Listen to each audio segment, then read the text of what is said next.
Water is the most abundant natural resource in the world. 78% of Earth's surface consists of water, and only 1% is usable as drinking source. Others like seawater, which is 98% of the water that needs to be desalinated to become edible. We use water in everyday activities including cooking, bathing, and also drinking. Water has become an important source for everyday life and also for the economy. Water is very important, and it has become one of the goals to achieve in Sustainable Development Goals. SDG, or Sustainable Development Goals, is an agenda adopted by the UN in 2015 to provide a brighter future for the planet and also its people. At its heart are the 17 Sustainable Development Goals, or SDGs, which are an urgent call for action by all countries, either developed or developing, in a global partnership. They recognize that ending poverty and other deprivation must go hand in hand with strategies that improve health and education, reduce inequality, and spur economic growth. Almost all countries nowadays have the same problem, which is increasing water demands.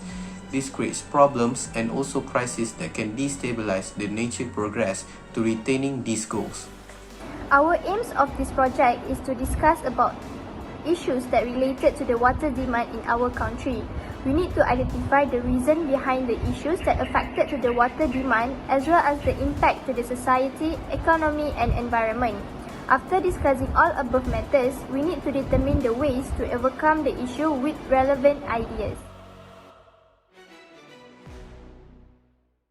So based on the survey that we conducted through Google Form, we have collected a total of 94 responses from people of all ages and from all over Malaysia.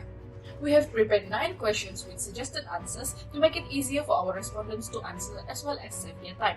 The first question was about the water usage in their household, whether it's high or not.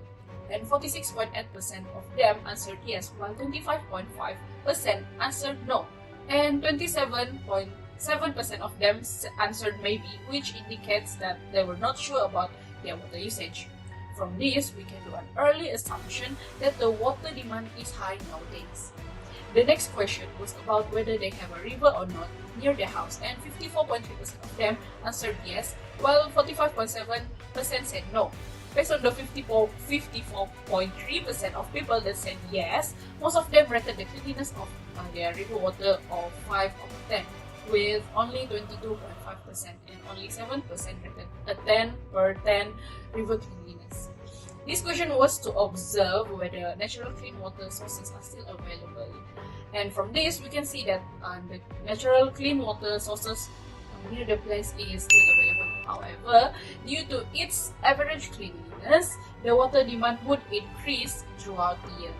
We also asked their opinion about whether high populated areas demand more water than others or not, and the majority of them, with 89.4%, answered yes. Next, since our group has done research and based on the references we found from Google, the manufacturing sectors are one of the sectors that has the highest water demand. So we asked another opinion-based question where we asked them what are the kind of types of manufacturing sectors that use lots of water.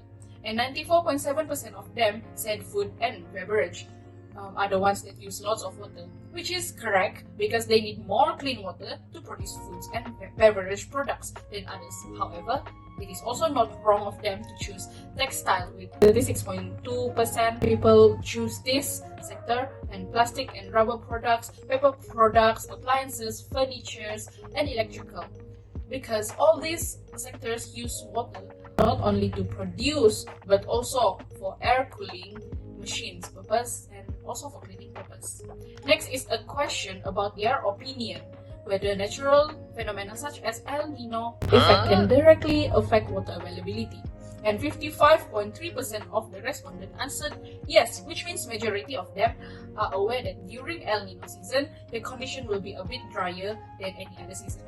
We also asked their opinion about which aspect will mostly be affected when water demand increase, and 43.8% said environment, and 46.6% said society, and 9.6% said economy. For further information, we also asked them who are the people responsible for ensuring the adequacy of water daily usage in their place. And we can see that many types of people or organizations such as interstate authorities like SHABAS, NGO such as BRIMAS, Ministry of Energy and Resources, as well as themselves as individuals that is taking action on this matter. This means that our water adequacy are still controlled and enough, since all kind of parties works to ensure water demand is met. Lastly, we ask them about their own opinion about their level of awareness of their surrounding about the importance of water usage, and we are very pleased with their responses, giving mostly 6 to 10 out of 10 scale, which is satisfying, though more awareness should be raised so that in the future our water resources are still and will still be available. The water quality criteria or guidelines used in Malaysia can be classified as the Interim National Water Quality Standards for Malaysia. Consists of classes represent the river's water quality. It consists of 6 classes of water in accordance with the highest beneficial uses attainable in each of these classes. Effect of bad water quality is that it promotes bad health issues to residents or whoever that uses this water. As an instance of the health issues is waterborne diseases such as typhoid fever and cholera, water-washed diseases such as scabies, and also water-based diseases like guinea worm. How to overcome this problem? A lot of sewage is directly connected to rivers. Therefore, we need to neutralize the content which is full of nitrogen elements through the nitrification process or nitrogen reduction process. Other than this, we can also use ozone to purify pollutants. In conclusion, rivers are our main source of water that is necessary to treat before using. It also is very easy to be contaminated. Therefore, to reach the goal of SDG 6, which is clean water and sanitization, these steps to overcome bad water quality need to be done.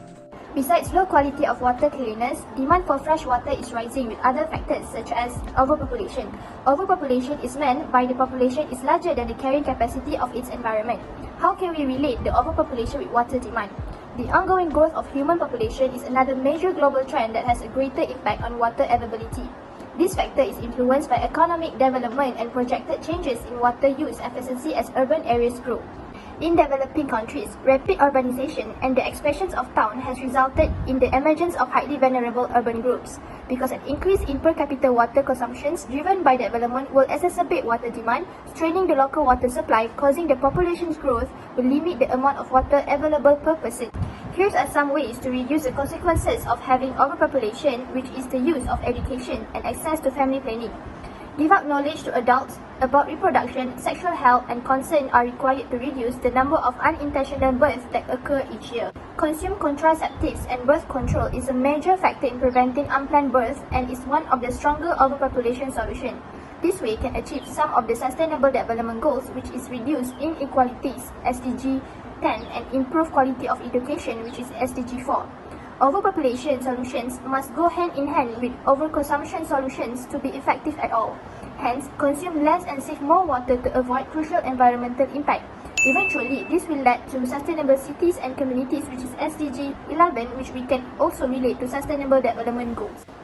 The other factors that will disturb the water supply is because an El Nino impact. El Nino is a climate pattern that describes the unusual warming of surface water. It has an impact on ocean temperature, the speed and strength of ocean currents, health of coastal fisheries and local weather.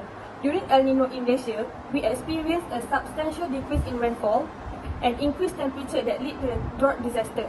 High temperature with low water rainfall can affect the water supply, as the greater of temperature, the greater the evaporation process. As the evaporation process increases, there will be greater volume of liquid water that enters the atmosphere as water vapor in the water cycle. However, since there is lack of rainfall, the amounts of water returned from the water cycle will be reduced, resulting in the lack amounts of water supply. From this, water demand will be increased as to support our daily and manufacturing usage. Thus, this condition will also affect the economy because of the water disturbance in the manufacturing process, which can cause the process become disease. Including the environment effect, it will cause a desertification impact to the environment because of the increasing temperature and decrease in rainfall. Since this process is a natural process, so we cannot avoid it from occur. However, we can take a precaution to reduce this effect by reducing any action that can cause climate change. This precaution is based on the Sustainable Development Goals number 13, which is climate action. Climate action is caused by human activities and threatening the way we live and the future of our planet. It can cause a tropical storm which become more severe due to the warmer ocean water temperature in our environment. Since the El Nino can also give the difference of high temperature and low rainfall, so we can relate these two things and we can reduce the temperature effect in our environment. The examples of precaution that we can take is by reducing the open burning, implement carpooling or have a public transport, and eat more vegetables, fruits and whole grains as to minimize the greenhouse gas emission. The reason for broader water usability in manufacturing sector are because the manufacturing sector uses water during the production process for either creating their products or cooling equipment used in creating their products. According to the United States Geological Survey, USGS, industrial water is used for fabricating, processing, washing, diluting, cooling, or transporting a product. So the effect of this reason is in advanced economies, as much as 45% of all water demand is generated by industry in manufacturing sector. As we move towards a future of more industrialized nations, this could have far-reaching consequences. As well as consuming vast quantities of fresh water for manufacturing, industries also produce wastewater, often laced with waste byproducts used during the process. Despite the high water usage, the wastewater being discharged will cause water pollution. This wastewater can contain lead, phthalates, organochlorines, and other chemicals that, when disposed into the water bodies, that will eventually reach the water bodies for consumption, and it can cause severe health problems and disease in human beings. So how to overcome this problem is by optimizing the water use in industries, especially in manufacturing sector, of course. So the optimization of water use by industries is important because it can lower water withdrawals from local sources, thus increasing water availability and improving community relations, increasing productivity per water input, lowering wastewater discharges, and also their pollutant load, reducing thermal energy consumption and potentially processing costs. In every manufacturing factory should do regular inspection for piping and hoses too. Why? Because this is to locate any leakage in pipes, and not only is this an unnecessary waste, but represents a huge economical loss due to energy required to extract and supply the water. In extreme cases, it is even possible that high leakage can lead to interruptions in the supply, which concerns our topic, meaning to say, water demand will increase. The next thing that the manufacturing sector can do is to install sub-metering systems. By doing this, we can accurately monitor water usage in real time. Based on New York Housing Association, overall water usage decreased by 25% to 30% after installation of sub-meters.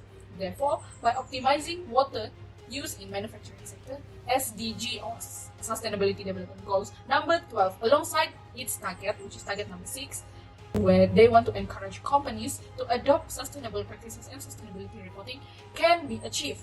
For your information, SDG 12 refers to the use of services and related products which respond to basic needs and bring a better quality of life while minimizing the use of natural resources and toxic materials, as well as the emissions of waste and pollutants over the life cycle of the service or product, so as not to jeopardize the needs of future generations.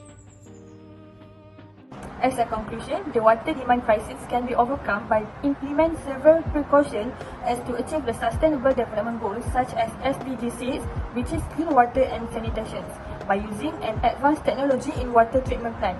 Next, through SDG 4, which is quality education, where we can have a family planning that indirectly help to achieve SDG 10, which is inequalities reduction caused by the difference in genders in circles of overpopulations to get water supply during water scarcity, which can have less consumption and save more water as to achieve SDG 11, which is sustainable cities and communities. Thus, through SDG 12, which is responsible in consumption and production, can also be practiced by optimize the water use in industries, especially in the manufacturing sector, and SDG 13, which is climate action that need to overcome as to avoid increasing of environment's temperature.